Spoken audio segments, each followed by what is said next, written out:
You are listening to Unity in Our Community on Radio Cardiff 98.7 FM.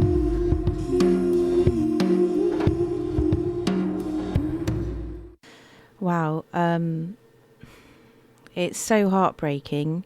That's why I wanted to talk to you so we could say what we can do here to, try and, have solidarity and try to stop and try to find a peaceful solution, like what people in the UK can do, because it's just heartbreaking, isn't it? It is heartbreaking. And I think I take my hat off to you and thank you from the bottom of my heart for this opportunity to come together and to talk to people. Well, it's the least that I could do. But I think it's like anything you're struggling with, and people are struggling with seeing it on their televisions, even if they're not directly connected. You don't have to be Palestinian. You don't have just to have be to be Arabic. A human, don't you? Really, you just have to be a human. To care. So I think coming together is really important, and this is a good opportunity. But practically, people need to come. There's a number of groups in Cardiff that are supporting Palestine. They Stand Up for Palestine, Black Lives Matter, Stop the War Coalition, yeah, and Palestine Solidarity Campaign. Yeah. So I would say join one of those, get involved, and go to a protest. Palestine Solidarity campaigns are peaceful.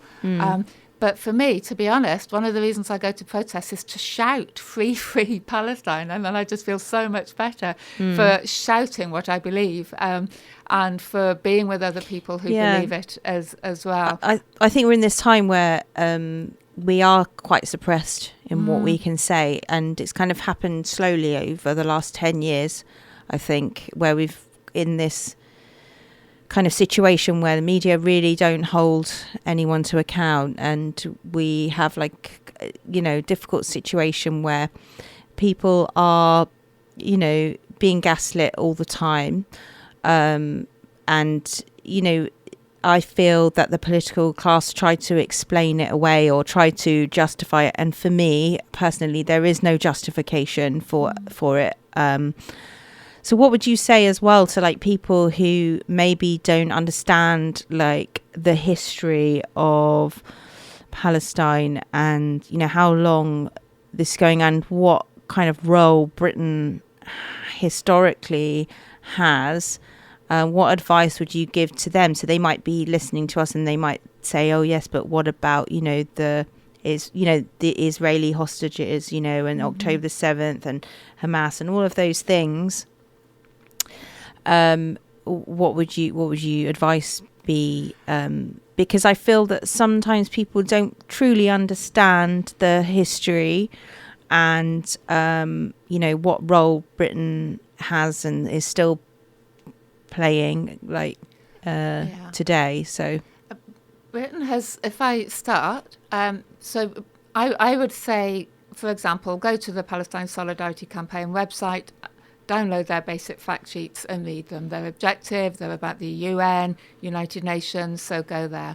But it's important to understand that Britain had the mandate of Palestine. Britain's got a colonial past, as we all know, went, in my terms, marauding around the world, taking what it wanted and leaving chaos in its wake. That's a personal view, I have to say. I think my own grandfather was in Palestine with the British Army in 1947, I think it was. Before that, there was something called the Balfour Agreement in 1917, when Britain signed away Palestine, really, for the Jewish population and for the creation of a new state. Now, I can fully understand that what the trauma that people who are Jewish have been through for generations and the trauma of the Holocaust, and I can understand their need to want to live somewhere in peace and security, which is what they believed Israel was going to be. But if you don't treat other people with equality and justice, where there's inequality, there isn't peace. And you can see that all over the world. So So Britain's had a long role from 1917, from before that, from 1948, when it handed over Palestine. I think was it the UN who then split Palestine up and gave away more to Jewish people than to Palestinian people who live there. So it was a very kind of colonial attitude that they're other people and they don't really count. So the Palestinians are there, but there's not that many and they're not that important. It's the only way you can... I don't believe this, I have to say. But that was a kind of attitude, and that is a colonial attitude of the British colonial society. My granddad always talked about the natives wherever he was, and, they're like children. Yeah, I mean, the language is obviously, it's changed. And I think we're in this time period now where, like, we're all looking back and we're, like, thinking... like it's all being kind of revealed somehow. I mean, obviously, as when you're a child and you're growing up, you don't really think about those things, do you? You just kind of like say, "Oh, I'm British," or "I'm this," or "I'm that." But I mean, so I think that we're all just kind of starting to see, in a way. It's like the UB40 song. The UB40 song, I'm a British subject, not proud of it, while I carry the burden of shame, is quite a powerful song, I think. And so this problem has been going for a long time. And then there was a peace accord, the Oslo Peace Accord, and a settlement was reached. And it needed the support, in my opinion, of the international community to enforce it. But it didn't. And politicians are saying now we didn't do enough. We've let this lie. We've let this fester. Israel, meanwhile, has gone on with their settlement, with their apartheid system.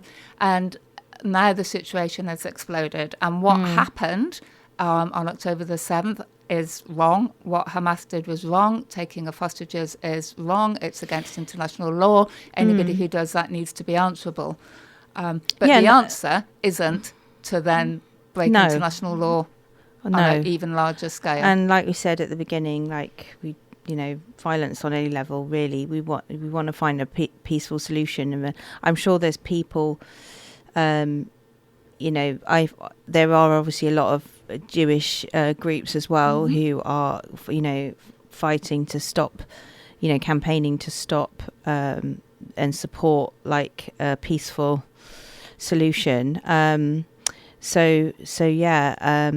It's just a long history, and I think that sometimes that long history can be used to make it more complicated than it needs to be. Would you agree? Yeah, I mean, my father-in-law is part of that history, and you were talking about personal stories at the beginning, and I think this is something that maybe sharing would be very good for listeners, because sometimes people don't know, and they don't have that opportunity to listen to first-hand stories. And my father-in-law, who has also passed a long time ago, was at the time of the British colonial takeover of Palestine, a young man.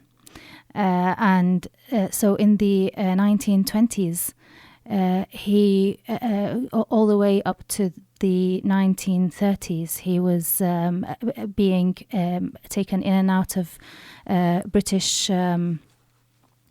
prisons. He was tortured. He lost his eyesight. His nails were removed, and he lived the rest of his life without nails, and it was very painful when they were removed before the scarring took over. And where was he? He was in Palestine. He was in Palestine, in a city called, or a town called Ramla, which is now under full Israeli rule.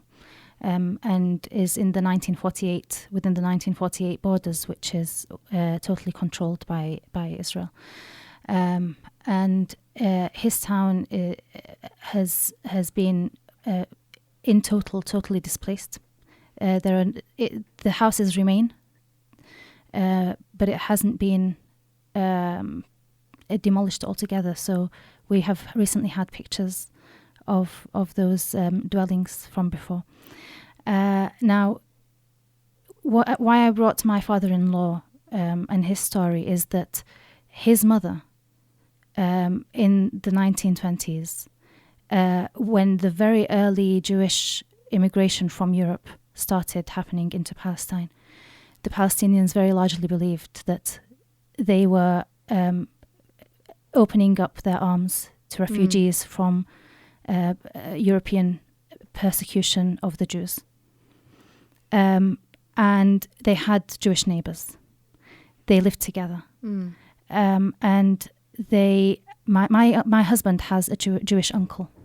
Now, my father-in-law, his mother nursed her Jewish neighbour's son because the son was crying a lot. His mother wasn't producing enough milk, and so she took him. And she. So it was a very close community. It was a very close community, and what's very upsetting, and people don't realise that every time we as Palestinians are shouted down as anti-Semitic, as somehow wanting the destruction of another people, when the whole situation of Europe had nothing to do with Palestine, had nothing to do with Palestinians.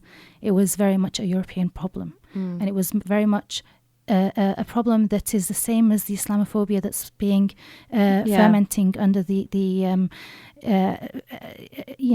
Western kind of onslaught. And it's wrong. It's fundamentally wrong against any community or any ethnicity or any minority. And I think that's a really important point that you make there.